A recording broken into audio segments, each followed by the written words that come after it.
El Minotauro. A ver, piensen en ese nombre. ¿Qué se nos viene a la cabeza? Seguramente un laberinto oscuro, ¿verdad? Y claro, la imagen de una bestia aterradora. Es una de las leyendas más famosas, la historia de un monstruo sediento de sangre. Pero, ¿de verdad es así de simple? ¿Esa es toda la historia? Y claro, esta es la imagen que todos tenemos grabada. Mitad hombre, mitad toro. Un ser que parece sacado de una pesadilla, un símbolo de fuerza bruta, de terror puro, condenado a vivir para siempre en la oscuridad de su prisión. Este es el monstruo que todos creemos conocer. Pero, un momento, ¿y si le damos la vuelta a la tortilla? ¿Qué tal si esa imagen no está completa? ¿Y si dentro de ese cuerpo de monstruo habitara una conciencia, una voz que nunca hemos escuchado? ¿Y si esa bestia temible fuera, en realidad, un ser profundamente solo? Ok, para entender todo el panorama, arranquemos con la versión clásica, la leyenda que ha sobrevivido por siglos. Y es una historia que, ojo, no sale de la nada, sino que nace de la tragedia, de la venganza y de la furia de un rey muy poderoso. Todo empieza con una muerte, la de Androgeo, el hijo predilecto del rey Minos de Creta. El muchacho era un atleta increíble, invencible. Pero, tras ganar unos juegos en Atenas, la envidia fue tal que los propios atenienses lo asesinaron. Cuando Minos se entera, su dolor se transforma en una furia que no se puede contener. Jura vengarse y con su ejército somete a toda Atenas. Y la venganza de Minos es brutal. Impone un tributo terrible. Cada 9 años, Atenas debe enviarle a Creta 9 de sus mejores jóvenes y 9 de sus doncellas. Su destino: ser arrojados al laberinto para que el Minotauro los devore. Un sacrificio para calmar la ira de un rey. Y es aquí donde la figura del monstruo se consolida. Un ser antinatural, hijo de la reina Pasífae y un toro sagrado, encerrado en un laberinto diseñado para que nadie, ni siquiera él, pudiera escapar. Su único propósito en esta historia es ser el verdugo, el devorador de inocentes. Claro que en toda historia de monstruos tiene que haber un héroe. Aquí es Teseo, el valiente príncipe de Atenas. Él dice basta ya, no soporta más esta crueldad, y se ofrece él mismo como tributo con un plan: matar a la bestia. Su valor impresiona a Ariadna, la propia hija de Minos, que decide ayudarlo en secreto. Le da un puñal y, lo más importante, un ovillo de hilo de oro, las claves para entrar, matar y, sobre todo, encontrar el camino de salida. Muy bien, hasta aquí la historia que todos conocemos. Pero ahora vamos a hacer algo radical. Vamos a darle un giro de 180 grados. Olvidémonos del héroe, del rey vengativo. Vamos a entrar en el laberinto, pero no a pelear, sino a escuchar la voz del que vive adentro, la voz de Asterión, tal y como la imaginó el gran escritor Jorge Luis Borges. Fíjense en esto, porque es tremendo. En sus propias palabras, Asterión nos dice algo que lo cambia todo. Él no es un prisionero.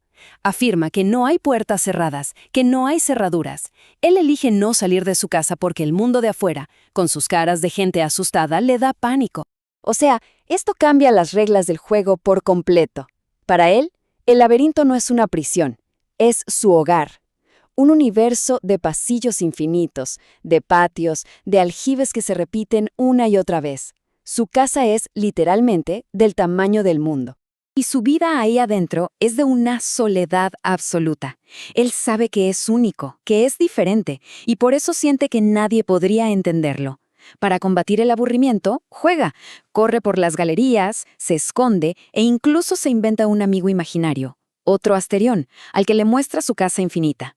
Pero, en el fondo, lo que más hace es esperar a alguien, a un redentor que vendrá por él. Y agárrense, porque aquí viene lo más impactante de todo. ¿El tributo? ¿Los jóvenes sacrificados? Bueno, para Asterión, eso no es una masacre. Él dice que corre alegremente a recibirlos. Y no los devora. Él cree que los libera de todo mal. Para él es un ritual que dura unos minutos, y caen sin que él se ensangriente las manos. Un acto de redención, no de crueldad. A ver, paremos un segundo. Entonces, tenemos dos versiones que son como el día y la noche, pero que parten de los mismos hechos. Un monstruo devorador contra un liberador solitario. un héroe valiente contra un redentor esperado.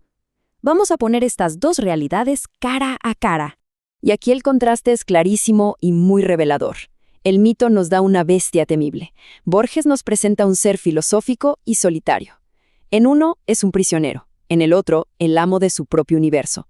En la leyenda es vencido por un héroe, pero en su propia historia, él anhelaba la llegada de un redentor. Y todo llega a su clímax en esta frase final del cuento de Borges. Es Teseo, el héroe, hablándole a Ariadna después de la supuesta gran batalla. Suena casi confundido. El gran monstruo, la temible bestia, ¿apenas se defendió? ¿Por qué? Porque para Asterión, Teseo no era un enemigo, era su redentor, el que tanto había esperado para que finalmente lo llevara a un lugar con menos galerías y menos puertas. La muerte era su liberación. Entonces, ¿qué sacamos en claro de todo esto? ¿Qué nos enseña este giro tan brutal? Pues nos muestra algo muy poderoso. La forma en que contamos una historia lo es todo. Puede transformar a un monstruo en una víctima y a un héroe quizás en un simple verdugo. Todo, absolutamente todo, depende del punto de vista. Es la analogía perfecta. La historia es como un caleidoscopio. Las piezas son las mismas. Hay un laberinto, una criatura, un héroe. Pero con un simple giro, al cambiar quién nos cuenta la historia, la imagen que vemos es completamente nueva y diferente. Y con esto llegamos al final, con una pregunta que queda flotando en el aire. Después de conocer la versión de Asterión, de estar dentro de su casa, ¿quién era el verdadero prisionero? ¿La criatura encerrada entre muros de piedra, que se sentía dueña del universo?